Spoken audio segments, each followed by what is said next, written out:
Sedapnya bau harum manis ni. Hampa nak tahu tak ciri-ciri sebenar buah ni? Mai sini, kami nak habaq. Ini ada beberapa tip yang agak pentinglah kepada penggemar-penggemar harum manis. Pastikan buah harum manis yang pengguna beli di pasaran, pastikan melihat keadaan lekuk ni. Jadi kalau ada lekuk ni, ini adalah yang original buah harum manis. Dan yang kedua, dia agak lebar dia punya bahu dia di atas di sebelah tangkai ni.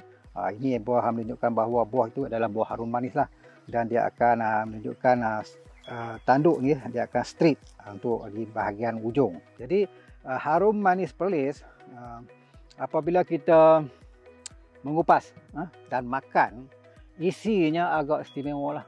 Isinya dia tidak akan ada seperti mempelang-mempelang lain yang agak bersabut. Apabila matang, buah ni kita akan boleh dapat bau harum lah. Sebab tu dipanggil harum. Bila harum, confirm bila harum ni mesti dia akan manis. Selain daripada negeri Perlis, mungkin dia manis sahaja tetapi tidak harum. Itulah spesialnya harum manis di negeri Perlis. Okey, hampa dah tahu kan ciri-ciri buah harum manis yang sebenar. Jadi kalau hampa nak beli, pastikan yang ori nah. Pengguna bijak, tertipu tidak.